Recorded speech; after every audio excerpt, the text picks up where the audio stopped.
Après cette courte pause de l'après-midi, je vais vous inviter à regagner vos places pour la poursuite de nos travaux. Je vous rappelle que nous avions 2 focus cet après-midi sur 2 champs de la vie des adolescents et des jeunes adultes très importants.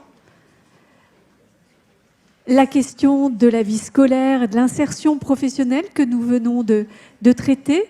Et nous allons à présent nous tourner vers leur vie relationnelle, sexuelle et la manière dont ces maladies chroniques vont avoir un impact sur leur vécu.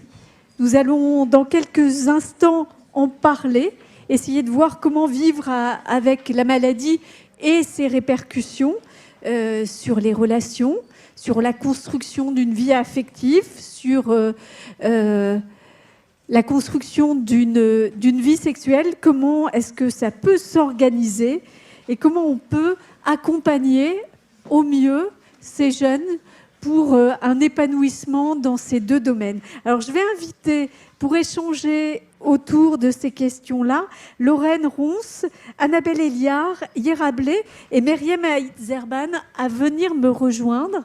Je vous en prie, si vous voulez venir vous installer sous vos applaudissements. Oui, oui. Les youyou, même, si vous voulez. Hélène avait commencé les youyou. Installez-vous, je vous en prie, prenez place. On va, avec vous, explorer, au regard de vos pratiques professionnelles, de votre expérience aussi, et de votre connaissance de ces jeunes, essayer de comprendre comment ils se construisent dans cette dimension affective. Et on va peut-être commencer à nouveau par un petit éclairage, témoignage. Sarah, qui est avec nous depuis le début de la journée, qui témoigne de son parcours, va nous parler de la manière dont elle s'est construite, elle, sur le plan affectif et sexuel. Au regard de sa maladie, je vous propose de l'écouter.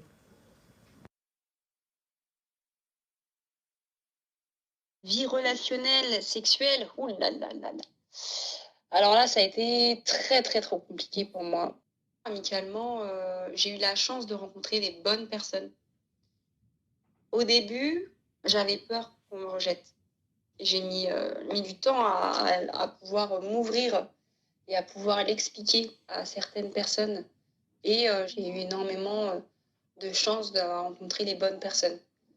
J'ai juste eu une mauvaise expérience avec une ancienne amie qui, elle, n'a pas su avoir la bonne attitude et qui a révélé mon secret à d'autres personnes. Et ça, par contre, je l'ai vécu comme une trahison. Et donc, à partir de ce moment-là, je pense intérieurement, je me suis toujours dit que ce secret-là, je ne le partagerai pas à n'importe qui. Je le partagerai à des gens avec qui je me sens à l'aise, avec qui je peux être à l'aise, sentimentalement. Donc, je me suis toujours dit que ça allait être compliqué. Pour cette partie-là, ce qui s'est passé, c'est que il a fallu une première fois, donc un premier petit copain, pour déclencher pas mal de choses. On se voit directement chez lui, Bref, j'en passe les détails. Et en fait, je me sens bloquée. Je me sens bloquée parce que je me dis, mince, je n'ai jamais connu de garçon. Encore ça, c'est rien. Mais je ne suis pas comme tout le monde. J'ai le VIH. C'est une maladie sexuellement transmissible. Et je ne sais pas comment va réagir l'autre. Pour moi, en disant à l'autre, il va me rejeter, obligatoirement. Mais à la fois, je me dis qu'il faut impérativement que je le raconte, que je le dise, que la personne soit au courant de ça, en fait. Et donc, en fait, ça ne se passe pas comme ça. Premier copain, première fois très compliqué. Parce que je n'ai pas eu le temps de lui expliquer que j'avais le VIH, qu'on a eu un rapport non protégé. Et donc, du coup, vient le moment où je suis obligée de lui expliquer que j'ai ça. Lui réagi comme il a pu. Donc, il a été très, très dur dans ses propos. Enfin, voilà, ça a été compliqué.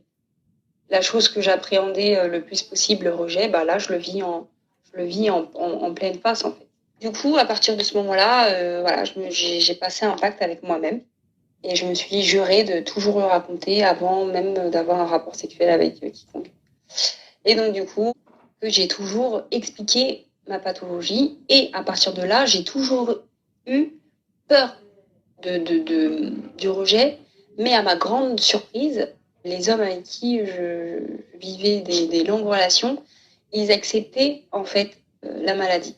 Tout ça pour dire que on peut avoir pas mal de personnes qui ne nous rejettent pas, même en ayant cette maladie-là. Témoignage, réaction. Est-ce que vous voulez, les unes ou les autres, peut-être réagir à ce que nous raconte Sarah? Je vous en prie. Du coup, moi, je suis Lorraine, je suis infirmière à l'association Dessine-moi un mouton. Et c'est vrai que, du coup, ce témoignage résonne vachement avec ce que les jeunes nous partagent, donc, bon, notamment ceux qui sont séropositifs. C'est une inquiétude qu'ils ont de dire ou pas leur statut. Et surtout, c'est déjà compliqué la sexualité sans pathologie chronique. Là, avec, comment dire, ce que les gens pensent que ce qu'est le VIH et ce que c'est réellement aujourd'hui. On sait très bien, nous, professionnels, que ça ne se transmet pas avec le traitement.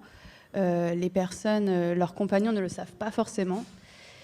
Et c'est un chemin qui est compliqué pour ces jeunes. Il y en a qui prennent la décision quand même d'en parler à leur partenaire au bout d'un certain temps. Nous, je sais que dans l'accompagnement qu'on a, c'est toujours, on essaye de les recentrer vers eux en disant que c'est leur décision à eux, que c'est quand même une notion de confiance qu'il faut avoir en leur partenaire et que c'est important, du coup, que ça reste leur décision. Yera? Bonjour, moi je m'appelle Yera Blé, donc je suis conseillère conjugale dans un centre de santé sexuelle. Mais en fait, ce que dit cette jeune femme, c'est leur réalité au quotidien, que ce soit le VIH, que ce soit la drépanocytose, quelle que soit la maladie chronique, en fait, les jeunes ont beaucoup de difficultés à aborder ce sujet quand il s'agit de parler de la vie affective et sexuelle. Parce que c'est leur première sexualité, veut dire se mettre à nu. Se mettre à nu, c'est avoir peur du rejet. Le rejet, c'est quelque chose qui déjà, ils connaissent depuis tout petit. Donc le vivre à l'adolescence, c'est encore dramatique. Donc quand on parle de sexualité, c'est vrai que le rejet devient un drame quand on est adolescent. Avant même d'en parler aux autres, d'en parler à des partenaires potentiels ou à des personnes avec lesquelles on a envie de construire vraiment une relation, je m'interroge sur la façon dont ils perçoivent eux-mêmes leur vie affective, leur sexualité au vu de la maladie. Qu'est-ce qu'on se dit quand on vit avec une maladie chronique? Qu'est-ce qu'on se dit sur les possibilités de construire une vie affective, les possibilités d'avoir une vie sexuelle épanouie? Est-ce qu'il y a, à l'adolescence tout particulièrement, est-ce qu'il y a un blocage, une inquiétude, une angoisse, une crainte? Ou est-ce que j'imagine ces possibilités-là? Si vous voulez, la sexualité, je vais dire, dite normale, je ne sais pas si elle est vraiment normale, mais bon, dite comme ça, à l'adolescence, elle n'est pas si simple que ça. Déjà, c'est un sujet tabou. Enfin, moi, je suis du Nord 92 et c'est le secteur où on a beaucoup de familles en situation d'immigration. C'est la 3e génération. Et la sexualité, on ne l'aborde pas à la maison avec les parents. Et du coup, quand on rentre dans sa sexualité, c'est comment déjà moi je vois mon corps, comment je le sens et comment je peux le mettre, je vais dire, en face de l'autre, comment je peux me voir dans l'image de l'autre. Il y a déjà ça. Et puis, qu'est-ce que la communauté va dire? Étant ado, est-ce que j'ai le droit d'avoir une sexualité? C'est les questions que ces jeunes se posent. Parce que la communauté, c'est les voisins, c'est la famille élargie, c'est tout ça. C'est je suis jeune, je ne suis pas encore prêt pour une sexualité. Que vient ajouter la maladie à ce tableau-là? La maladie vient dire je ne suis pas comme tout le monde. Voilà, je suis différent. Je suis différent des autres. Déjà, j'ai ce tabou qui est là, qui est la sexualité, où on ne peut pas aborder. À la maison, on n'en parle pas. On a quelques familles qui abordent le sujet, mais c'est très rare. Et vient s'ajouter la maladie. Donc la maladie, je reste l'enfant de mes parents. Je ne grandis pas pour mes parents. Ça veut dire qu'on s'interdit toute perspective de vie affective et sexuelle, relationnelle, indépendante. Indépendante, ouais. Mais on a quelques jeunes, malheureusement, je vais dire ça comme ça, qui vont prendre des risques pour essayer, pour se dire, est-ce que je suis vraiment différent des autres? Est-ce que je peux me permettre cela? Est-ce que j'ai le droit? On a ça. Et puis on a les jeunes qui sont scolarisés. Là, par contre, puisqu'il y a les interventions scolaires, donc se donnent ce droit-là parce qu'ils vont chercher des informations auprès des professionnels et ils vont se renseigner. Et du coup, ils vont être accompagnés pour avoir une sexualité, pour avoir une vie affective, parce qu'on va leur apprendre à s'apprécier, à apprécier le corps qui est le leur, à apprécier ce qu'ils sont et ce qu'ils vont devenir. Du coup, ils peuvent se dire, oui, j'ai le droit aussi d'avoir une sexualité comme tout le monde. Du coup, qui peut être mon partenaire? Encore une fois, on parle du rejet. Myriam, est-ce que vous voulez aussi nous donner votre éclairage sur ce que vient de décrire Yera dans la perception de ce qu'on s'autorise à vivre avec la maladie? Vous êtes la cofondatrice de Drepacare sur la drépanocytose. On est dans le même type de mécanisme? Alors déjà, pour la drépanocytose, il y a deux sujets, on va dire. Il y a la partie physique, où on parle des complications de la maladie.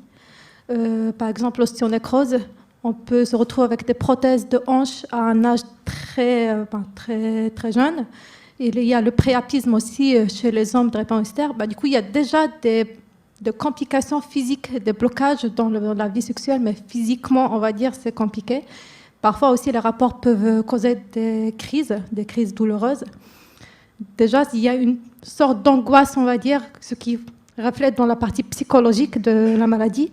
En fait, souvent, on fait, par exemple, dans la Drepacare, on a le forum, mais aussi dans les groupes focaux, souvent, les jeunes ou les personnes drépanocytaires en général, on ressent ce que déjà le témoignage de Sarah a dit et ce que vous avez expliqué aussi. Et en fait, vraiment, il y a les contraintes, l'angoisse avec plusieurs aspects. Que déjà, la maladie, la drépanocytose, c'est une maladie génétique. Alors, on parle souvent de la transmission de la maladie. Alors, il y a déjà le choix du partenaire qui soit pas. Il y a l'angoisse d'avoir un conjoint ou un partenaire aussi drépanocytaire ou porteur. La peur d'avoir des enfants qui vont souffrir comme la personne au futur. Il y a aussi l'entourage, parce que c'est une maladie malheureusement on n'en parle pas beaucoup. Il y a beaucoup de préjugés, c'est une maladie taboue. C'est comme vous avez dit, la sexualité c'est un sujet tabou, mais la drépanocytose aussi c'est une maladie taboue, on n'en parle pas. Et du coup, en fait, quand on est jeune, on se retrouve avec deux sujets tabous dans la vie, c'est la sexualité et en plus notre maladie. Voilà. Un double tabou, c'est difficile à faire sauter. Alors, est-ce que dans cette situation, on comprend bien combien ça peut être noué, coincé, mais est-ce que les jeunes qui sont dans cette situation, est-ce qu'ils sont demandeurs d'informations? Est-ce que quand ils viennent vers vous dans les associations, les organismes auxquels vous appartenez, est-ce qu'ils posent des questions sur la sexualité ou est-ce que le tabou est plus fort, on n'en parle pas? Alors, moi, si je prends le centre de santé sexuelle, donc nous, du Nord 92, c'est que moi, j'ai beaucoup de jeunes, parce que j'interviens sur les établissements de ma commune, où j'ai 3 collèges, un lycée et un foyer pour adultes handicapés.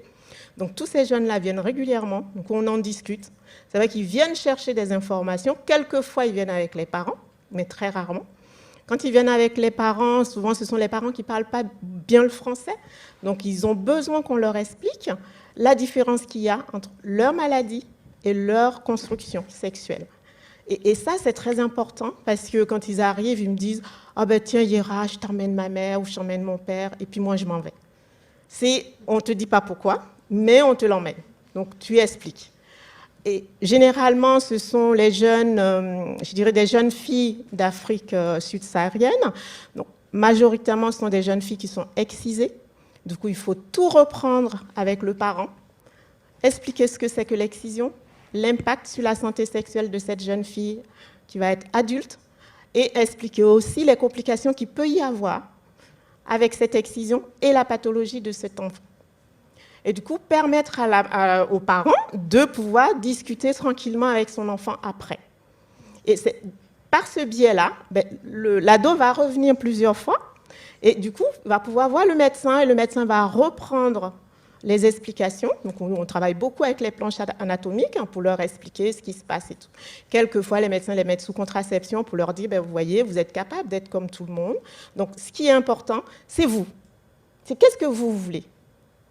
Qu'est-ce que vous attendez de vous-même? Et du coup, à partir de là, on va les aider à vraiment travailler sur leur sexualité à venir. Processus itératif qui intègre les parents, mais ça marche? Alors, les parents qui viennent, oui, mais c'est très rare. Voilà, c'est très, très rare. Mais les parents qui viennent, on n'en a pas beaucoup, mais les parents qui viennent, oui, ça fonctionne très bien. Parce que ça a un impact aussi sur la fratrie. D'accord. Donc, c'est l'ensemble de la famille qui a accès à l'information et qui commence à discuter. Donc, sur votre manière de travailler, Yera, il y a ce côté itératif qui intègre tout le monde. J'aimerais bien, Lorraine et Annabelle, que vous nous expliquiez comment vous travaillez avec ces jeunes pour les accompagner sur toute cette dimension à la fois de prise en compte de leur corps, de dimension sexuelle, mais aussi affective au sens le plus large. Votre manière de travailler toutes les deux, c'est quoi? Annabelle? Non, ça marche tout seul. Bon. Déjà, je voudrais rebondir sur le témoignage de Sarah, parce qu'elle commence, avant de parler de la question de la sexualité et de cette expérience qu'elle a eue avec ce jeune homme, avant même, elle parle des relations qu'elle a eues amicalement et de déjà une première question de rompre le secret en parlant avec son entourage. Et l'adolescent, quand on enlève un petit peu en premier plan cet écran de la pathologie, du secret, il y a déjà une première construction qui se fait avec l'autre. Et la conscience de soi et ce qu'elle a mis au travail de cette façon-là a permis à un moment donné qu'elle ait une expérience négative amicale, une expérience négative sexuelle, certes, mais derrière de reprendre les choses en main pour avoir le courage, la force d'en parler comme elle en a témoigné là. Donc il y a en fait tout un schéma qui est à prendre en compte. La question de la temporalité, qui était aussi expliquée tout à l'heure, qui vraiment est importante parce que chacun des adolescents a une temporalité différente. Nous, notre travail, c'est de la comprendre, donc de se mouiller un petit peu aussi dans la relation, d'entrer en relation complète avec eux, et puis de leur laisser en fait l'opportunité à un moment donné de cibler là où ils veulent qu'on aille dans leur vie avec la pathologie. Donc ça passe par à l'association, donc il va y avoir une orientation. On peut aussi se déplacer pour les rencontrer, avec ou sans la famille, ça peut être aussi de libre choix. Et puis on va faire un accueil où on va préparer cet accueil. Ils sont attendus dans l'espace. On leur fait visiter. On a toute une très bonne relation avec les jeunes. On a quelques-uns qui sans doute nous écoutent. Et parce que c'est cette sorte de relation qui fait qu'on arrive derrière à parler prévention, parler sexualité. Là, entre nous, oui d'accord, mais ça reste la leur. Et donc, c'est aussi de leur choix de choisir comment ils veulent en parler, comment ils veulent se positionner dedans. Aussi, des fois, qu'est-ce qu'ils veulent nous en dire. Des fois, c'est vrai, des fois, c'est pas vrai. Peu importe, on n'est pas là pour dire si c'est bien, c'est pas bien, ou là, attention, ou là, c'est bon, vas-y, roue libre. C'est à eux, en fait, de se saisir de l'espace associatif et pas l'inverse. Et donc, ça, on a tout un pan de travail différent qui va mêler, d'un côté, le côté très médical, éducation thérapeutique. Donc, c'est de leur propre volonté où ils vont avoir des questions. Ça peut être le travail corporel, donc avec la conscience de soi. La relaxation, par rapport à la drépanocytose. Tout à l'heure, il y avait aussi les périodes de stress qui peuvent créer et engendrer des crises. Et ben, ça peut être travaillé avec de la relaxation, tout comme la relaxation peut aussi amener à être plus détendu au moment de venir parler, peut-être un futur amoureux ou une future amoureuse de ce qui se passe dans sa vie, etc. La prise de conscience de son corps, de la sexualité qui y est attachée, c'est aussi quelque chose que vous travaillez avec eux, on l'a bien compris, en fonction de leurs demandes. C'est quelque chose qui est demandé, qui est attendu des jeunes?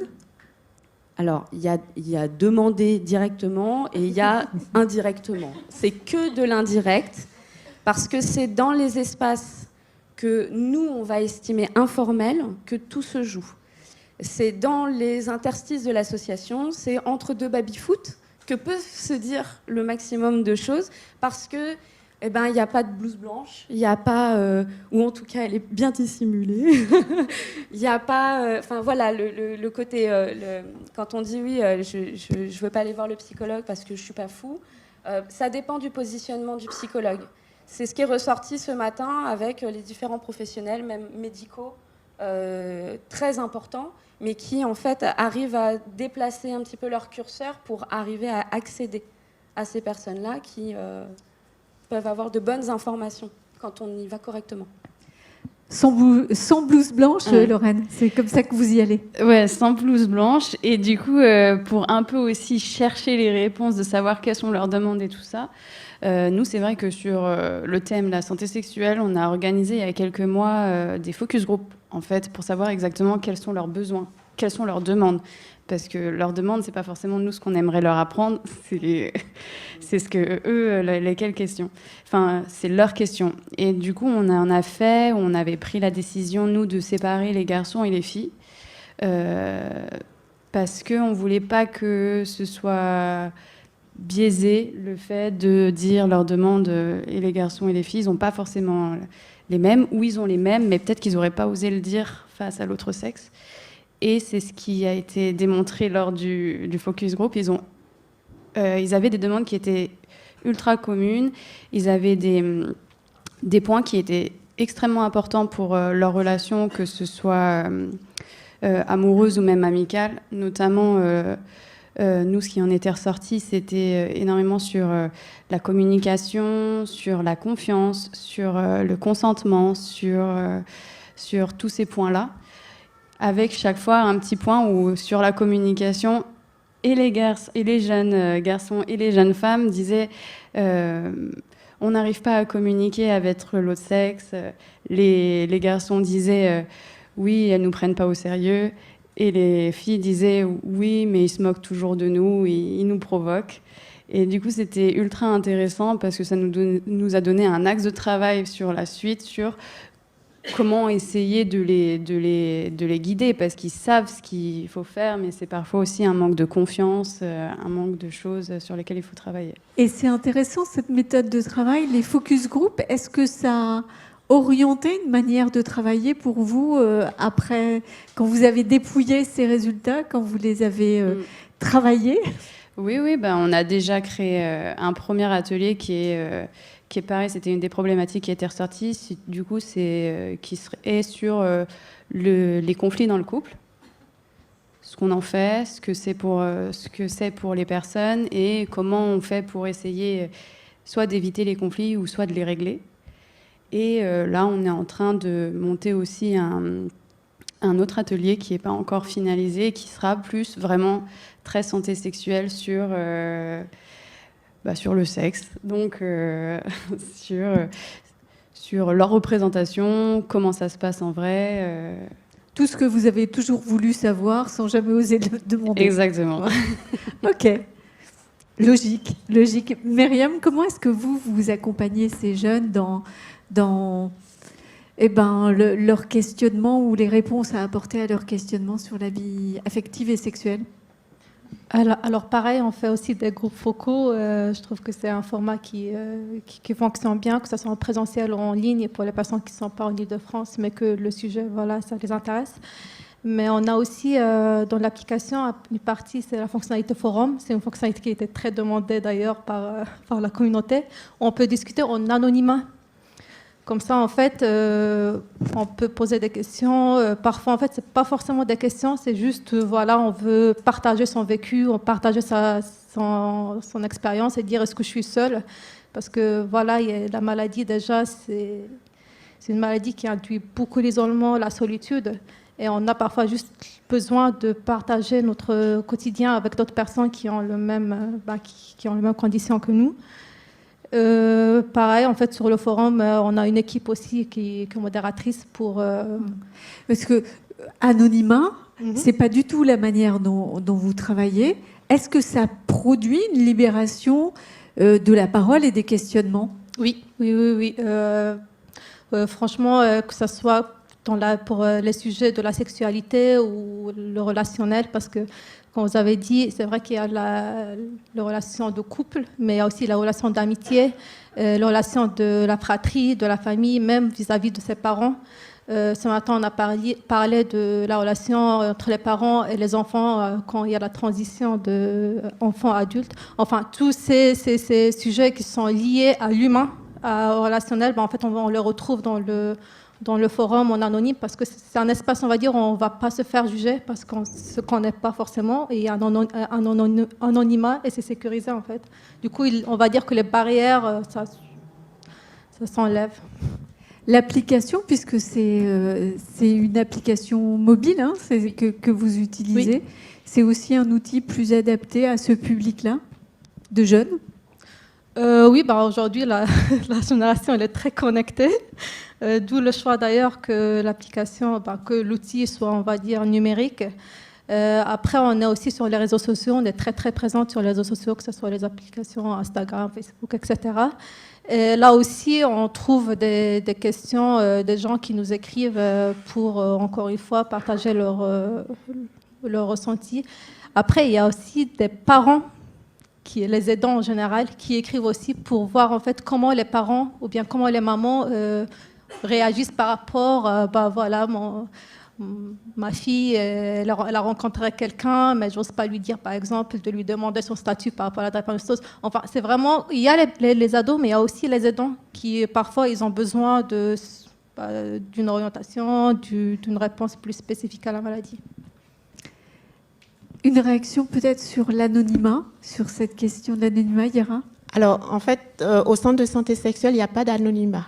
Il y a la confidentialité, parce qu'on travaille avec un dossier et toute l'équipe a accès au dossier. On prévient quand même les jeunes qui viennent. On leur dit qu'on a un dossier commun.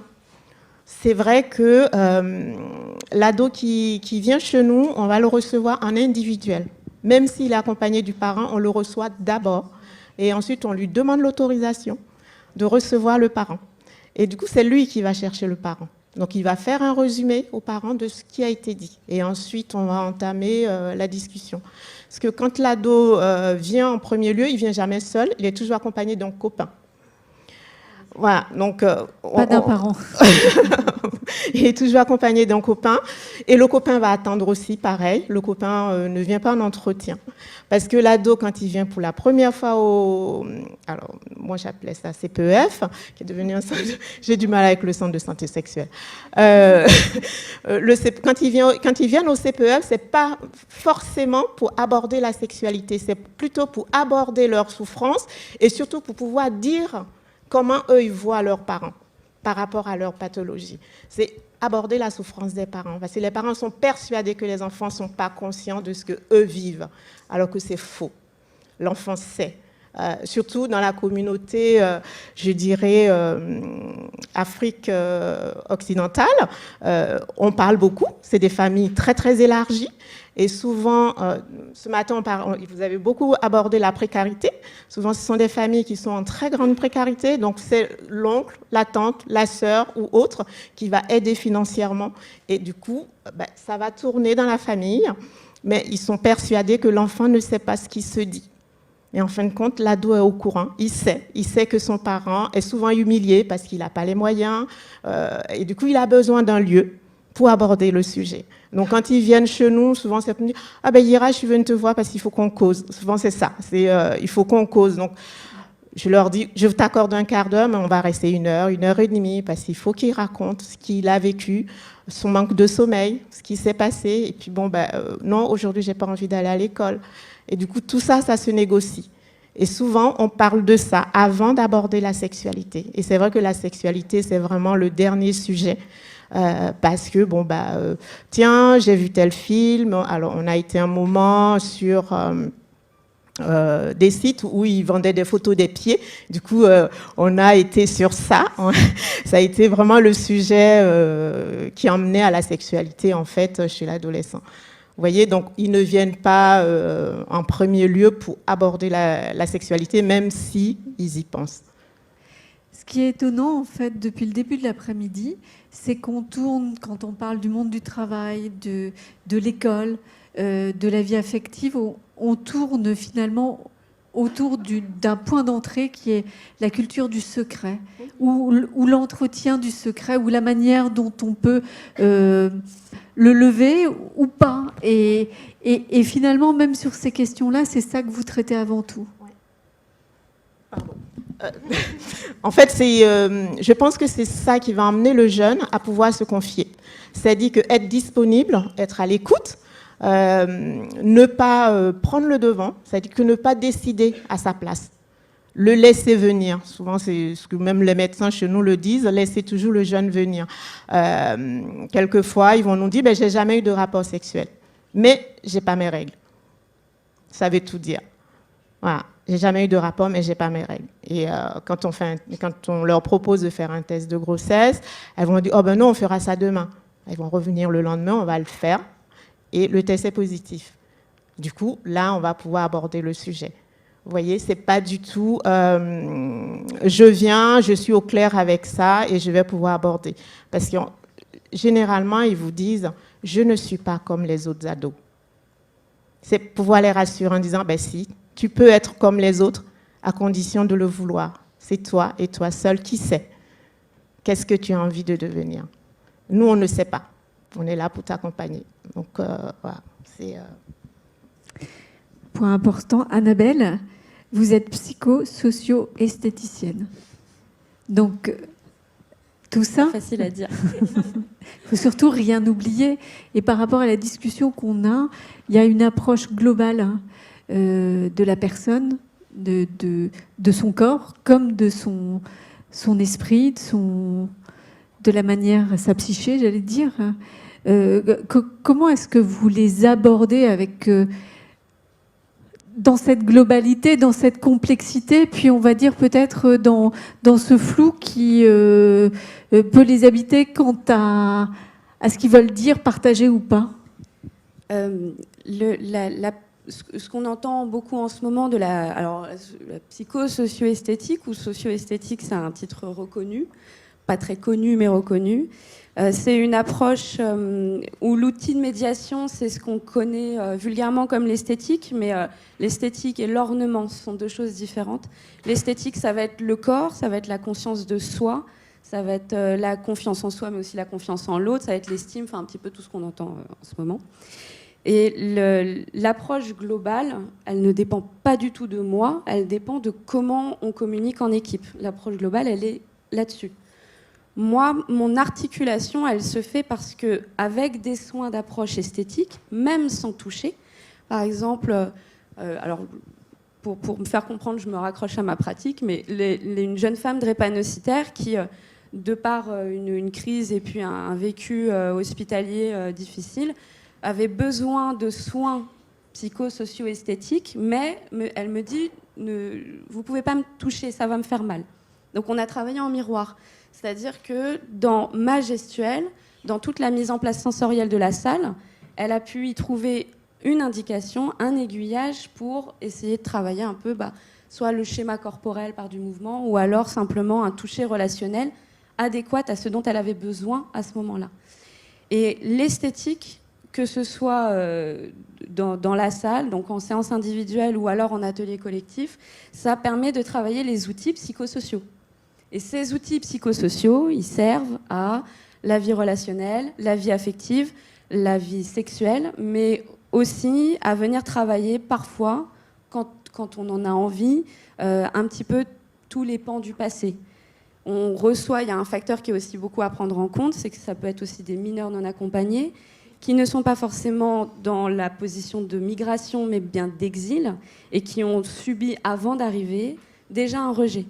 Donc en fait, il faut pouvoir prendre tout ça en compte, et ça demande une approche corporelle un peu plus particulière.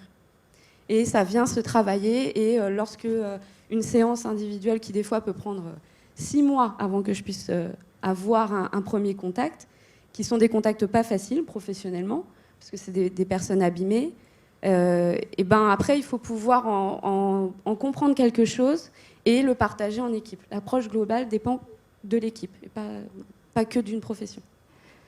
Des psychosocio-esthétiques, Sienne, pardon, je finis le mot. Est-ce qu'il y en a assez fréquemment dans les équipes d'accompagnement, dans les associations, dans les structures, à l'hôpital, pour accompagner ces jeunes? Alors, il me semble dire qu'il y en avait une à la suite, une socio-esthéticienne. Alors moi, j'utilise vraiment le terme au complet, psychosocio-esthétique. Il n'y en a pas assez.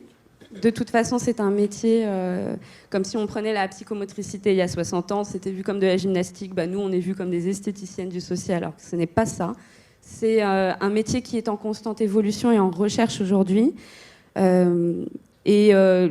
va un petit peu avec tout ce qu'on entendait tout à l'heure des différents corps de métiers médicaux qui finissent par retravailler un peu leur curseur, leur positionnement. Et l'approche corporelle de cette façon-là, elle va aussi avec comment on évolue et comment évoluent les relations avec les bénéficiaires.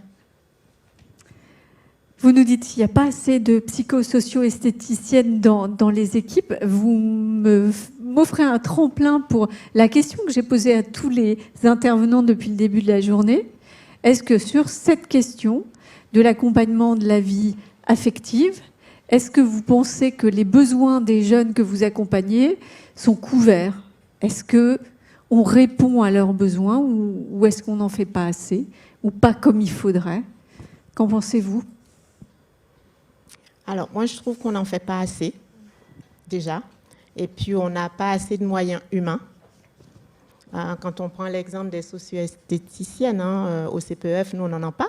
Donc, il y en a une à l'espace santé jeune. Bon, on va squatter souvent là-bas, qui n'est pas toujours évident. Voilà, et je vais dire, si on fait ça, pareil, vous n'avez pas assez de conseillers conjugales. Je ne sais pas combien on est, mais bon, sur le 92, moi je sais que chez nous on en a une, puisque moi je suis là, mais les autres n'en ont pas. Voilà. C'est ce qui fait que même les interventions à l'école, il y a des écoles où il n'y a pas du tout d'intervention. Moi, quand j'interviens au lycée, souvent les secondes me disent « Ah ben oui, mais nous, on l'a jamais eu ça. Du coup, tu reviens 2 fois. » Ah, je dis « Non, le planning est fait pour que je sois là 1 fois et 1 fois au collège. » Donc, c'est aussi pouvoir se dire il y a un réel besoin. L'adolescent ne va jamais réclamer. C'est à nous de leur mettre à disposition ce qu'il leur faut pour qu'eux puissent se saisir de ça. Lorraine, qu'est-ce que vous en pensez? Est-ce qu'on couvre les besoins ou est-ce qu'il faut ne pas attendre que les jeunes réclament, puisque j'ai bien compris qu'ils ne réclameront pas, qu'il faut mettre à disposition? Oui, je trouve que c'est un très bon terme de dire de mettre à disposition, c'est-à-dire de leur offrir la possibilité d'avoir une réponse, sans avoir forcément à demander d'eux-mêmes, parce que c'est difficile de demander, mais quand quelqu'un est là et qui peut répondre à une question, souvent c'est beaucoup plus simple. Et c'est vrai que l'endroit où les jeunes et adolescents sont, c'est à l'école, c'est au collège, et c'est dans ces endroits-là que c'est le plus important de faire, parce que nous, c'est très particulier. Le CPEF, l'application, ou nous, l'association, on peut leur proposer ça, Et c'est très bien. Et c'est pour ça aussi que nous, on a fait ce focus group récemment. C'est parce qu'on voyait qu'il y avait un besoin et on essaye d'y répondre. Mais en effet, il faut qu'il y ait plus d'actions comme ça et de être plus disponible pour ces jeunes adultes et adolescents qui ont des questions qu'ils n'osent pas poser. Myriam, qu'est-ce qu'il faut de plus? Plus d'applications, plus d'outils, plus de moyens, plus... Exactement. Je trouve qu'en fait, je n'ai pas grand-chose à rajouter de tout ce que vous avez dit, tout ce qu'on disait depuis ce matin. Mais oui, il manque de moyens humains, de moyens financiers et beaucoup plus de... En fait, il faut diversifier les outils, à mon avis, pour que tout le monde se retrouve. Parce que les besoins, ils sont différents d'un adolescent à un autre, d'une personne à une autre, d'une pathologie à une autre. Et il faut justement diversifier les moyens pour que tout le monde se retrouve dedans. Merci beaucoup à toutes les quatre. Merci et bravo. Je vais vous inviter à regagner la salle parce que nous allons dans un instant écouter Aurélie Bourmeau. Et puis après, si vous en êtes d'accord, on aura la dernière séquence de questions-réponses sur ces questions de vie affective et sexuelle. Alors, je vais vous laisser, Aurélie, juste installer votre PowerPoint. Et le temps que l'installation se fasse sur l'ordinateur, quelques points de repère sur la suite du programme. Aurélie Bourmeau va nous parler de cette vie relationnelle, affective, sexuelle, en nous présentant à la fois ses enjeux au regard des témoignages et des pratiques qui ont été partagées tout à l'heure, et puis au regard aussi de ses travaux de recherche, des travaux en santé publique qui ont été menés au sein du CEGID, Centre gratuit info dépistage diagnostic VIH-IST, un lieu qui accueille un public jeune, migrant, précaire. Et ces deux regards vont nous permettre de bénéficier de votre expérience. Si c'est prêt, je vous en prie. Bonjour. Je ne sais pas si vous m'entendez. Bonjour à tous. Donc, effectivement, je suis ici avec une double casquette, celle de médecin-chercheur à l'hôpital Robert Debré avec Hélène Mélario, que vous avez vue ce matin notamment. Je suis aussi sexologue, donc je suis chargée d'enseignement. Je suis responsable du DU de sexologie Paris et aussi sexologue donc au CEGID, qui est un lieu d'accueil anonyme et gratuit pour les personnes qui veulent se faire dépister et se faire accompagner éventuellement par un sexologue. Donc je vais effectivement vous aborder cette sexualité de ces adultes, de ces adolescents et jeunes adultes migrants qui vivent avec une pathologie chronique avec ma double casquette. Déjà, on va refaire une rapide overview sur sexualité et adolescence, parce que je pense que je parle à des gens qui sont déjà experts du domaine. Et puis, on va voir ce qu'il en est du parcours de ces jeunes et de comment est-ce qu'ils arrivent chez moi en consultation de sexo. Donc la sexualité, définition de l'OMS, très large, mais ce que j'aimerais que vous reteniez de cette définition, c'est tout l'aspect positif qu'on peut mettre dans la sexualité. L'érotisme, le plaisir, les fantasmes, les désirs, les valeurs, les comportements, les rôles, la relation à l'autre. L'approche de la sexualité, c'est pas comme l'approche d'une maladie, d'une pathologie, c'est vraiment une approche de quelque chose de positif. Les gens ne feraient pas du sexe si ça ne leur apportait pas un intense plaisir, d'accord ? C'est vraiment sous cet angle qu'on envisage la sexualité de absolument tous nos patients. La sexualité, c'est aussi et avant tout un comportement, et comme tous les comportements, c'est appris. Et comment est-ce qu'on apprend cette sexualité? Eh bien, c'est en regardant autour de nous, en écoutant. Et c'est notre société, notre culture, notre histoire de vie qui construit notre propre sexualité. Vous voyez déjà où je veux en venir avec mes patients issus de l'immigration. Et nous, sexologues, on ne détermine aucune norme dans la sexualité. Il y a juste un cadre. Ce cadre, il est précis et il est déterminé par uniquement ces deux éléments. C'est le consentement mutuel et la non-intrusion de l'adulte dans la sexualité de l'enfant. Après, c'est le champ des possibles. C'est aussi ça qui est magnifique dans la sexualité, c'est que tout le reste est accepté et source de plaisir. En passant, ça fait partie des besoins assez fondamentaux dans la pyramide de Maslow.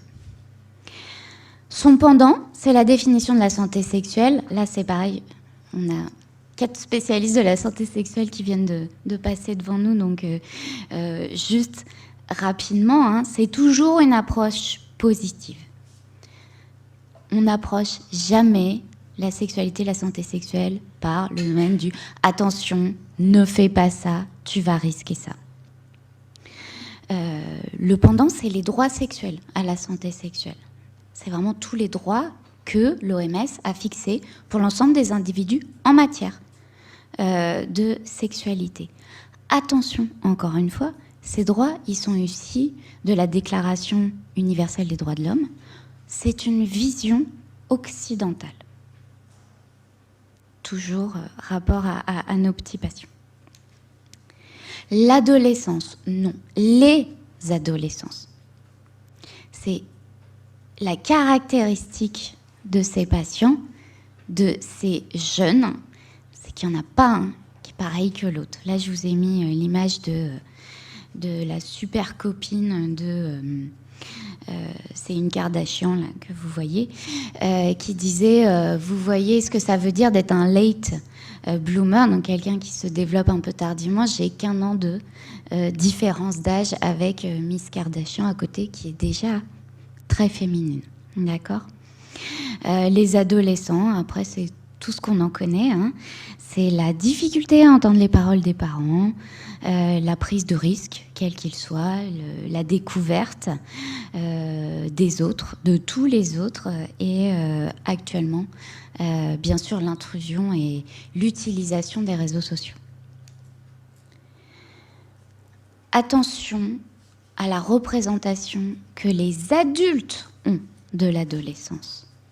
Ne pas projeter notre vision d'adulte sur ces jeunes en devenir.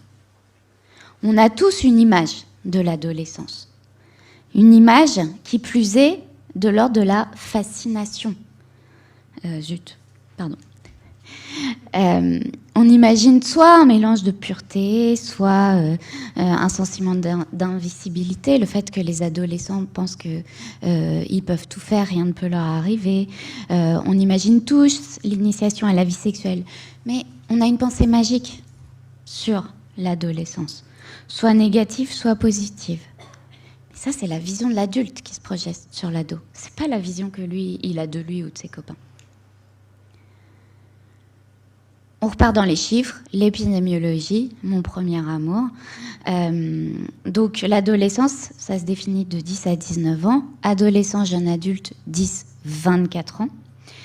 Ce qui est intéressant, c'est de savoir qu'il y a 1,2 million d'adolescents sur la Terre, qu'il y en a 70% dans les pays en voie de développement. Donc les patients dont je vais vous parler, là, finalement, c'est la majorité. Constitue en termes de profil la majorité des adolescents, si on veut essayer de mettre ça dans un groupe. Les approches anthropologiques de l'adolescente sont beaucoup plus intéressantes. Pierre Dassens, il en a fait sa thématique de recherche vie entière. Hein. Chaque société humaine, quelle que soit la temporalité, a eu une période d'adolescence.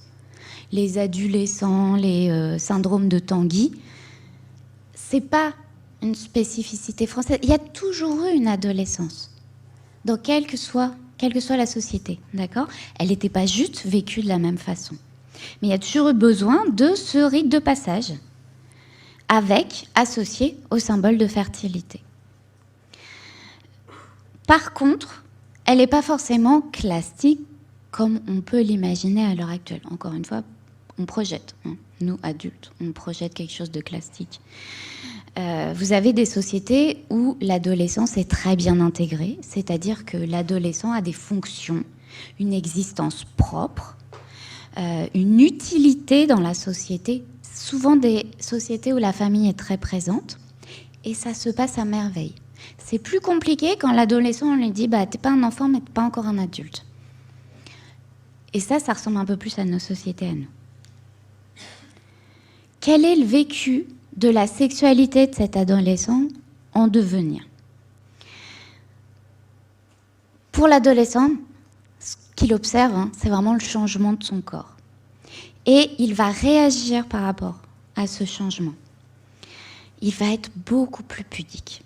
Vous l'avez tous vu, hein, là c'est un petit dessin pour l'illustrer. La porte fermée, je veux plus que tu entres dans la salle de bain, je te montre rien, voire vraiment je veux même plus aller à la piscine, je veux plus aller à la mer, avoir une activité physique qui montrerait ce corps que je ne me suis pas encore approprié. Or, il a l'intime conviction que ce corps devient un centre d'intérêt pour les autres. Alors que lui, c'est compliqué. Il sait que la société lui renvoie que ce corps devient intéressant. Donc là, on voit qu'il y a déjà incongruence pour l'adolescent. L'adolescent, vous le savez, c'est aussi l'importance du regard des autres. Je veux être liké sur les réseaux sociaux. Les réseaux sociaux, ça a amplifié ça, façon 10 000. Le désir de plaire, c'est hyper important pour un adolescent, avec l'anxiété que ça renvoie en face. Donc c'est vraiment l'incongruence complète, la sexualité chez l'adolescent de base, sans qu'il y ait aucun trouble qui vienne se mettre là-dedans et sans que la société n'y mette des normes. C'est déjà compliqué. Adolescence et maladie chronique et sexualité. On a fait une revue de la littérature, toutes maladies chroniques confondues. Donc déjà, vous pouvez voir, il n'y a pas grand-chose dans la littérature. Et ce qu'on peut retrouver, c'est des données qui sont en lien avec, comme je vous l'ai dit tout à l'heure, les risques. Pas le plaisir, pas est-ce que tu es content de ta relation de couple aux autres, à ton corps, à ton propre plaisir. Non, les risques. Ils ont plus de partenaires que ceux qui ne sont pas porteurs de maladies chroniques. Ils commencent les premiers rapports plus tôt. Ils ont plus de comportements sexuels à risque, à savoir grossesse non désirée et rapports non protégés. Par contre, quelques rares études se sont intéressées pour savoir s'ils avaient des comportements, alors c'est coupé, hein, mais voilà, je vous demande de me faire confiance, des comportements sexuels adaptés socialement.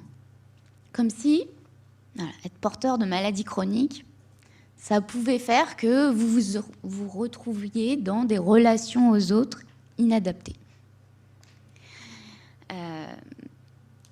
Je place le shift de la littérature aux alentours des années 2006, où on s'intéressait vraiment qu'aux risques. Là, vous voyez, c'est les porteurs de VIH et le nombre de grossesses non désirées chez les porteurs de VIH. Le risque, c'est ça qui intéressait les médecins. Qu'est-ce qu'on regardait? Comment est-ce qu'ils vivaient leur sexualité? C'est pas hyper positif non plus, d'accord? Donc, 1/5 avant les 2006, n'avaient plus de sexualité, soit parce qu'ils considéraient qu'ils n'avaient plus de désir, soit ils avaient peur de l'autre, le contaminer, ou peur d'être rejetés s'ils annonçaient leur contamination. 30% avaient des dysfonctions sexuelles en lien avec l'estime de soi. On sait que chez les hommes, dès qu'il y a une atteinte, une angoisse de la performance, une atteinte de l'estime de soi, on a tout le panel des dysfonctions sexuelles qui arrivent, éjaculation prématurée, dysfonction érectile, etc. Et globalement, une baisse de la qualité de vie sexuelle. Ça, c'était avant 2006. Après, c'est la conjonction de l'arrivée à l'adolescence des jeunes qui sont nés avec le VIH+, mais qui sont porteurs de cette maladie chronique, et c'est l'arrivée du traitement avec le statut indétectable. Là, on va remarquer qu'il y a un shift dans les comportements en termes de sexualité de ces jeunes. Ils vont avoir autant d'expérimentations sexuelles que les autres, pas tout à fait les mêmes qualitativement, plus d'attouchements non à risque de transmission, un peu moins de pénétration. Certains font acte d'abstinence. Mais en fait, le principal facteur de ces comportements n'est pas le statut VIH positif ou négatif, c'est l'effet des pairs. Et là, on retrouve l'adolescent. D'accord ? L'adolescent, ce qui compte, c'est le regard des autres. Donc, bien sûr, le regard de ses pairs. Si ses pairs font plein de trucs, il va faire plein de trucs. Si ses pairs lui disent « on ne fait pas plein de trucs », il ne fait pas plein de trucs. Vous voyez, c'est complètement linéaire. Si tous vos copains font plein de trucs, eh ben vous faites plein de trucs, que vous soyez porteur de VIH+, ou pas. Autre étude 2009-2022, tous convergent vers le fait qu'il n'a plus d'influence du statut VIH+, VIH- sur les comportements sexuels, uniquement un impact, mais qui écrase les comportements, qu'est l'effet du pair. Maintenant, je vais revenir sur d'autres éléments. Les éléments externes qui vont impacter la sexualité des jeunes, et notamment des jeunes migrants que je reçois moi dans mon Cégide. C'est les normes sociétales. Quelle est leur culture, comment ils ont été éduqués, où, et comment ça a impacté leur vision de la sexualité. Et là, il y a une littérature importante qu'on retrouve dans nos consultations, c'est que la plupart de nos patients viennent de sociétés où il y a une norme de masculinité très forte, avec des rôles distincts chez les hommes et chez les femmes, et avec, pour les hommes, des normes qui vont directement impacter leur sexualité. Notamment le fait que les hommes ont une sexualité incontrôlable, je ne peux pas me retenir, donc j'y vais, mais c'est plus fort que moi. Je dois être performant. Donc si j'ai une dysfonction érectile, je ne suis plus un homme. Et je dois avoir du pouvoir sur les autres. Avoir du pouvoir sur les autres, ça veut dire pénétrer. D'accord ? On retrouve la dysfonction érectile. Donc toutes ces normes de masculinité, mais aussi les normes culturelles et traditionnelles, où encore une fois, il y a des fonctions différentes d'attribuer aux hommes et aux femmes, une asymétrie de pouvoir et une asymétrie économique. L'homme pourvoit à la vie de tous les jours de la femme. Le fait qu'il y ait des représentations très négatives de l'usage de la contraception de façon traditionnelle, tout ça, ça va impacter la sexualité des patients de façon importante, voire bien plus importante que le fait d'être porteur de maladies chroniques ou pas. Et maintenant, je vais vous parler des parcours migrants. Parce que les parcours, le fait de partir de chez eux et d'arriver ici, ça, non seulement ils ont leur propre culture qui va avoir impacté leur sexualité, mais le parcours va avoir transformé leur vécu de la sexualité. Vous avez l'étude parcours de la NRS, je pense que vous la connaissez tous. Il y a deux éléments qui vont faire des ruptures dans leur vision de la sexualité. Il y a le fait que beaucoup d'entre eux vont avoir recours à du sexe forcé, soit pendant le parcours, soit à l'arrivée en France. Sexe forcé, c'est-à-dire soit ils vont recevoir des violences sexuelles, être victimes de violences sexuelles, soit pour survivre, ils vont avoir recours à du sexe tarifé. Ils vont devenir travailleurs du sexe. Et puis après, une fois l'installation, une fois le statut légal à peu près posé, on observe que ces migrants vont avoir beaucoup plus de partenaires avec des comportements en matière de prévention des maladies sexuellement transmissibles un peu altérés. Après quelques années, par contre, ce qu'on observe dans tous les pays occidentaux, c'est une convergence des comportements. Ils acquièrent les comportements sexuels, qu'on va dire à risque ou vertueux, des populations dans lesquelles, des pays dans lesquels ils se sont installés. Les migrants installés en France, une autre étude, Macasy, qui s'est intéressée à leur connaissance sur la prévention des maladies transmissibles. Ils connaissent très bien l'efficacité du traitement VIH. Certains d'entre eux savent que le statut indétectable protège leur relation, connaissent très peu tout ce qui va être TPE et PrEP, c'est-à-dire stratégie de recours pour éviter d'être infecté VIH. Par contre, la majorité ont déjà eu un test VIH. L'utilisation des préservatifs, bof, bof. Ce qu'on sait, c'est ce qui va impacter ces connaissances de façon flagrante, c'est s'ils sont éduqués, s'ils ont déjà affaire au système de santé, d'où l'importance du porteur de maladie chronique qui se réfère au système de santé de par sa maladie, et si ce sont des travailleurs du sexe, parce que voilà, c'est leur travail. Donc, ils sont au courant de ces choses de façon beaucoup plus aisée. Et puis, il y a toutes les expériences de vie passées. Et ça, on entre vraiment dans le vif du sujet de mes patients. J'ai un recrutement très spécifique à Fernand Vidal.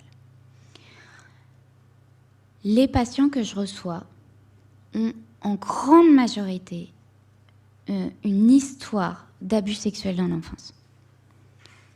Dans le pays d'où ils viennent, depuis très longtemps, dans l'enfance, la majorité ont une histoire d'abus sexuels. Mais cette histoire d'abus sexuels, donc on sait qu'elle a un lien avec la survenue de comportements à risque et de dysfonction sexuelle, mais pas que. Va s'ajouter à ça le fait que dans leur enfance, leur adolescence, au cours de leur parcours de migration, ils vont avoir subi des violences de type homophobie, des violences racistes, et que très souvent, ils vont être entrés dans un parcours d'usage de drogue. Tous ces éléments se surajoutent pour que ces patients aient besoin d'avoir un accompagnement en sexologie. Mais pas que. Donc là, je vais vous parler de mon recrutement. Mon recrutement, c'est principalement des hommes ayant des rapports sexuels avec des hommes, issus de la migration, pour la plupart très jeunes. Certains sont encore en demande d'asile. Parce qu'au Cégide, eh bien, on ne fait pas payer les consultations, donc ils n'ont pas besoin d'être couverts par quelque assurance que ce soit. Et que le Cégide, c'est le lieu de leur première prise en charge pour leur maladie chronique, quelle qu'elle soit, ou de leur premier dépistage suite à des comportements à risque. Donc là, je vous ai mis la carte des pays où l'homophobie est systémique, institutionnalisée. C'est la carte des patients qu'on reçoit au Cégide. D'accord ? Donc, je vais vous donner quelques exemples, quelques cas cliniques. Donc, le premier, c'est mon petit patient Y qui a 18 ans, donc qui vient du Mali, qui est porteur d'une maladie chronique, qui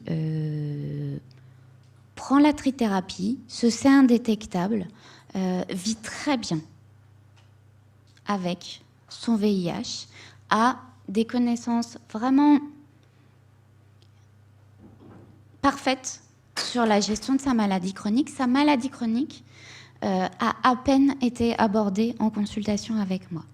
Ce pourquoi il est venu, c'est parce qu'il est travailleur du sexe pour pouvoir survivre, parce qu'il n'a pas encore son asile, et qu'en tant que travailleur du sexe, il se retrouve dans des situations où, lorsqu'on le commande, on lui demande d'avoir des pratiques de chemsex. Et que dans ces pratiques-là, ils se retrouvent à avoir des prises de risques très importantes, des pertes de connaissances. Et il se retrouve parfois sans savoir ce qu'on lui a fait au cours de ces soirées. Et donc, sa demande en termes de sexologie, c'est comment je peux continuer à faire mon métier, parce que je n'ai pas d'autre métier, je n'ai pas d'autres sources de revenus, et comment je peux réduire la prise de risque, parce que je me sais indétectable, je pense que je suis safe, mais déjà pour moi et pour les autres, parce que par contre, gonocoque, syphilis, etc., je peux toujours les choper et je peux toujours les filer aux autres. C'est ça, ça demande de prise en charge particulière. Et on a, de ce fait, des besoins qui sont considérables. Il y a le problème social, parce que bien sûr, il loge chez des gens qui lui demandent des services. On a le fait qu'il n'a pas encore d'asile. Donc bien sûr, il vient aussi pour avoir un certificat médical pour pouvoir l'opposer lors de ces différentes demandes d'asile. On a une demande de réduction des risques, une demande de comment est-ce que je quitte le chemsex, parce que je suis devenue addict au chemsex sans jamais en avoir subi le moindre bénéfice. C'est en lien avec mon métier. Et quand on creuse, de multiples séances d'abus sexuels dans l'enfance. Comment est-ce qu'on va creuser ce psychotrauma qui fait que pour lui, la sexualité et le plaisir, ça n'existe pas. Et bien, ce patient, avec toute cette histoire que je viens de vous décortiquer, la première fois où il est venu me voir, ça a été « ça m'embête, quand je me fais pénétrer, j'ai mal ». C'est tout. C'était sa seule demande. Il a fallu tout décortiquer pour arriver à avoir l'histoire que je viens de vous raconter. Donc la sexologie peut être un point d'entrée très important. Mais par rapport à mes collègues qui ont parlé précédemment, moi, mes patients, ils viennent me voir. Et je trouve ça génial, la complémentarité, parce que vous êtes là pour recueillir la parole des gens qui ne viendraient pas me voir. Parce qu'ils n'ont pas identifié un problème sexuel. Le problème sexuel des patients qui viennent me voir, c'est quelque part, c'est une excuse pour aller creuser tout le reste. Tout le reste. Et du coup, on est super complémentaires. Parce que moi, j'ai le symptôme et vous avez tout le reste à aller creuser. Autre exemple, monsieur X, qui est afghan, donc lui, toujours HSH, s'est fait choper par son père avec son petit copain dans son pays. Son père l'a battu. Il a dû fuir son pays parce que voilà, son père l'avait laissé comme mort, mais l'objectif était bien là. Donc il a dû fuir son pays en toute vitesse et il se retrouve en France, pareil, demandeur d'asile. Et 2 fois, sa demande d'asile a été refusée, en perte de confiance totale avec le système de santé. Complète. Il vient me voir, là aussi, parce qu'il est tombé dans le chemsex. Et qu'il veut s'en sortir. Avec une méfiance, un taux de méfiance absolu. À chaque fois que je posais des questions, c'était pourquoi vous me demandez ça. On a mis 3 séances de 1 heure à établir la relation de confiance. Et là encore, on se retrouve avec une prise en charge pas seulement sexo, mais aussi addicto et gestion du traumatisme de ce patient qui à chaque fois me dit « mais moi je voulais pas venir, je voulais pas, votre société occidentale là, elle me plaît pas, j'aime pas comment vous êtes, j'aime pas comment les homosexuels ici sont, je m'y retrouve pas, ça me va pas, j'aimerais être dans mon pays avec mon petit copain et je peux pas. » Comment on va renouer et faire retrouver une qualité de vie à ce patient dans un pays qu'il n'a pas choisi. Et ça commence par le rendez-vous avec le sexologue. Et puis pour finir, Monsieur Z, vénézuélien, lui, il est venu me voir parce que dysfonction érectile. C'est terrible, avec mon petit copain, il pense qu'il ne me plaît pas parce que je n'arrive pas à bander. Et comme je suis up, donc je suis actif, du coup c'est dramatique et je pense que je vais perdre mon petit copain. On détricote, il vient du Venezuela, il s'est fait violer par une voiture de policiers le jour où ils l'ont découvert avec son petit copain. Il a fui, il est arrivé en France, il s'est retrouvé un petit copain, il vit chez lui, c'est son seul moyen de subsistance. Je ne sais pas si ça se dit comme ça, je vous laisse. Subsistance. Merci. C'était juste pour vérifier si vous suiviez. Et donc, en fait, c'est une question de survie pour lui, de retrouver une érection, sauf qu'il est en état de stress post-traumatique absolu. Bien sûr, impossible pour lui d'échanger, d'être versatile, parce qu'il s'est fait violer. Donc, il a des attaques de panique dès qu'on lui touche les fesses. Et il n'arrive pas à satisfaire son petit copain et il va perdre son petit copain. Comment on travaille avec tout ça? Vous l'avez vu, la porte d'entrée, elle est dysfonction sexuelle à chaque fois. Mais derrière ce qu'on découvre, c'est une prise en charge qui nécessite d'être multidisciplinaire. Donc je vous ai remis les différents modèles de sexualité, mais vous voyez ce qui favorise la sexualité, c'est l'estime de soi. Mon patient afghan, il n'a plus d'estime de soi. D'accord ? Il est vraiment, il se considère comme un intrus en France, comme ne servant à rien. Comment je travaille avec lui sur l'estime de soi? La confiance en soi, le sentiment de sécurité. Autant vous dire que des patients qui n'ont pas encore statut de réfugié, le sentiment de sécurité, on peut le rechercher. L'autonomie, l'affirmation de soi, capacité communicationnelle quand on arrive dans un pays dont les normes sociales sont complètement différentes, quand on sait à quel point elles façonnent la sexualité à la relation à l'autre, comment fait-on? Tout ça avec le fait que c'est des jeunes, donc ils sont encore en train de créer leur vision de leur propre corps et de leur propre sexualité. Prise en charge multidisciplinaire, ça c'est le mot. J'ai adoré voir ces 4 professionnels tous ensemble. On ne peut rien faire en sexo si on n'est pas multidisciplinaire. Parce que les facteurs externes qui vont faire que vous allez vous épanouir en sexualité chez ces patients-là ne peuvent pas être pris en charge que par une seule personne. J'ai besoin d'un infectiologue, bien sûr. J'ai besoin d'un accompagnement juridique. Il y a des associations qui font ça. Merci à ces associations. Ces patients, bien sûr, et ils ont commencé un suivi par une psychologue dans le cadre du Cégide qui va durer des années. Et des médecins traitants. Par contre, ça, c'est ce qu'on n'a pas. Et là, vous avez nos infectiologues du Cégide qui jouent le rôle de médecins traitants, qui vont soigner l'hypertension, qui vont soigner les problèmes de peau, qui vont soigner le diabète, parce qu'on a besoin d'un lien avec les soins de ville pour ces patients-là, qui en ont hautement besoin, et comme ils n'ont pas de couverture médicale, n'ont pas de médecin traitant et de médecin coordonnateur. Et puis, il y a la dicto, et enfin, il y a le sexologue.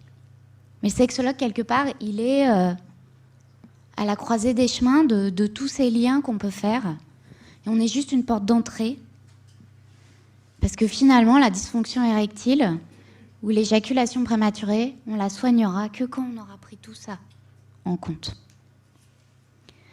Et pour revenir sur la recherche, les enjeux en termes de recherche, eh bien, c'est ce sur quoi la recherche ne s'intéresse pas à l'heure actuelle. On a fait une grosse revue avec de l'intelligence artificielle, on a fait du text mining, on a été regardé sur PubMed. Quand on croise vulnérabilité et sexualité, qu'est-ce qui sort comme mot-clé? Donc oui, VIH, ça sort. Use, ça sort. Men, HSH, ça sort. Les comportements à risque, comme on l'a vu avant 2006, ça sort à fond. Il y a plein de recherches là-dessus. Mais tout ce qui concerne le plaisir, la qualité de vie sexuelle, l'épanouissement, la relation de couple, il n'y a absolument rien dans la recherche. Et c'est pourtant ça, vers ça qu'on doit tendre avec ces passions.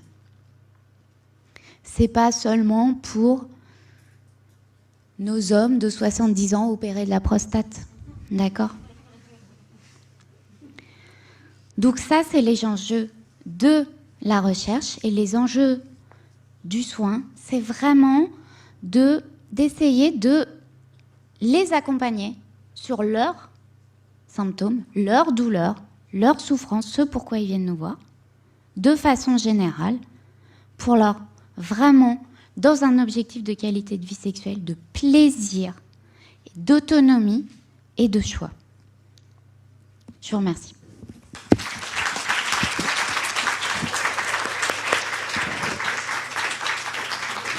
Merci beaucoup. Je vous en prie, asseyez-vous. Nous allons, si vous voulez nous rejoindre, vous qui participiez à la dernière table ronde, pour la dernière séquence de questions-réponses avec la salle. Annabelle, Lorraine, Yera, où êtes-vous? Là-bas.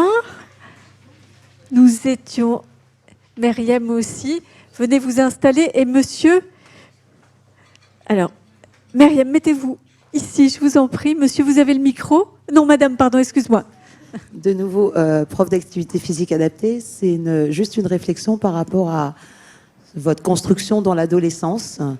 Je pense que par rapport à votre vision de l'adolescent, je pense que l'activité physique, alors sport ou pas sport, peut jouer sur les modèles du corps, de l'estime de soi, de la pudeur, voilà. Après, il y a encore beaucoup de tabous sur l'homosexualité, mais ça commence à bouger dans le milieu sportif. Mais je pense que c'est une facette que vous pourriez utiliser aussi dans la construction de l'adolescent. C'était pour madame. Oui, alors je suis complètement d'accord avec ce que vous dites. Effectivement, ça peut être extrêmement thérapeutique. Et d'ailleurs, il y a des études qui ont démontré que les gens qui sont bons en sport à l'école, c'est pas les gens qui sont performants physiquement, c'est les gens qui sont bien dans leur corps. Et que souvent, toutes les minorités sexuelles sont nuls en sport. C'est ceux qui sont choisis en dernier quand il faut faire des équipes. Donc je suis absolument d'accord avec vous qu'il faudrait travailler là-dessus pour arriver à ce qu'ils soient eux aussi bien dans leur corps. J'ai de la voix, mais il faut que ça... Et toujours sur le sport, vous avez en lien aussi avec l'hygiène et les comportements de respect de soi, de respect de l'autre, de travailler en communauté. Alors, quand vous parliez des comportements à risque, il y a moins de comportements à risque chez les sportifs parce qu'il y a cette notion d'hygiène. Pour que le moteur fonctionne, il faut bien l'entretenir, la voiture. Donc, dans la culture sport, ça peut être aussi un avantage. Je ne peux que être... Je suis complètement d'accord. Je ne sais pas quoi dire de plus. Je pense que c'est une très bonne voie, notamment pour les adolescents, effectivement. Alors, moi, j'aurais une micro-réaction. Pareil, je suis complètement d'accord avec vous. Je pense qu'au niveau... que ce soit des écoles et même des petits, quand ils font un peu du parcours et qu'ils sont... Ouais, en fait... Ouais, alors ça devrait même être encore plus présent parce qu'on sait que la sédentarité nous touche beaucoup, même de plus en plus, qu'il y a les réseaux sociaux qui font que c'est du sport mais que pour un pouce, quoi, c'est un peu compliqué. Et c'est surtout du coup que ça vient travailler. Alors nous, petit coup de pub, on a de l'activité physique adaptée aussi à Dessinement un mouton, mais ça vient aussi travailler la cohésion. Et puis le fait que celui qui habituellement pouvait être le dernier en enlevant le côté pathologie, hein, qui pouvait être le dernier, là se retrouve en fait avec à se recréer, à avoir l'opportunité extérieure de se recréer une bande de potes. Et puis, alors peut-être qu'ils se reverront pas, peut-être qu'ils se reverront, peu importe, de créer des amourettes. Et c'est vrai que c'est cette cohésion-là dans l'expérimentation de l'adolescent qui fait qu'après, on peut remettre au travail et décortiquer, déconstruire, comme vous disiez tout à l'heure. Merci beaucoup. D'autres questions, réactions ou témoignages? Vous avez peut-être envie aussi de partager vos pratiques professionnelles ou... Peut-être un petit mot, s'il n'y a pas de questions sur le chat. Mais c'est effectivement, donc à Necker, à la suite, on a effectivement... Donc Déborah travaille aussi à la suite, à professeur d'activité physique adaptée, dans un espace transition qui est à Strasbourg. C'est une des 13 plateformes qui existent. Il y a quelqu'un qui est en Master 2 et qui développe des actions pour ces jeunes-là atteints de maladies immunologiques. Donc c'est probablement, l'hôpital, je crois, adopte de plus en plus le recours à ces professionnels qui ne sont pas tout à fait quand même les professionnels avec lesquels on a l'habitude, nous, on a été formés de travailler avec ces professionnels-là pendant nos études médicales. Et puis on a aussi, du coup, par l'autre biais, à la suite, on a ouvert récemment une consultation de santé sexuelle pour les jeunes atteints de maladies chroniques suivis à Necker. C'est une chirurgienne pédiatre qui s'est formée, peut-être dans le cadre du DIU chez vous, chez Calar, voilà. Et donc c'est fantastique ce qu'elle fait parce que ça répond à un besoin clairement insuffisamment couvert en pédiatrie, parce que très, très honnêtement, nos collègues adultes, elle est chirurgienne pédiatrique, voilà. Donc je crois qu'elle est la seule dans son genre, m'a-t-elle dit. Prenez le micro, Aurélie. Oui, elle est urologue pédiatre et on a fait le DIU de sexo ensemble. Donc je la connais très bien et c'est vrai qu'elle est incroyable avec ses patients et c'est super que vous lui ayez ouvert cette plage horaire parce que je pense qu'elle leur apporte... Et ça marche effectivement très très très bien. Et les jeunes viennent avec leurs parents. Alors les parents ne viennent pas au moment de la consultation, mais les parents sont quand même très heureux parce que enfin, quelqu'un va pouvoir leur parler de ça. Et donc, c'est un peu comme la publicité, là, vous savez, la bouteille de lait. Là. Aussi, je voulais juste rappeler à quel point nos collègues, je prends ma casquette de médecin, mais nos collègues en médecine adulte nous disent, après coup, qu'on n'a pas forcément bien travaillé, alors que nous, on pensait avoir fait super bien, parce qu'on n'avait pas abordé en pédiatrie ces problématiques de santé sexuelle et qu'il y a pas mal de retard. Donc voilà, donc nous, avec ces échanges fertiles, je crois on peut aussi améliorer nos pratiques en pédiatrie pour le bienfait des patients. Merci beaucoup. Alors, s'il y a une réaction à avoir, c'est la dernière chance. Après, on aura presque fini la journée. Je vous en prie, Raphaël. À ne pas manquer tout de suite. Alors, c'est juste une information. Nous avons organisé le Drepathon. C'était pour justement avec des jeunes adultes. Il y avait des filles et des garçons et on apprenait le handicap. Et nous avons emmené une discussion sur la sexualité et la drépanocytose et thalassémie parce qu'on avait deux pathologies. Et donc, nous, les aînés, on a commencé à se confier, à dire que c'était nos complications, nos expériences de vie. Et finalement, les jeunes étaient tellement en confiance qu'ils se sont complètement dévoilés, qui ont raconté aussi leur expérience. Les filles, c'était plus facile.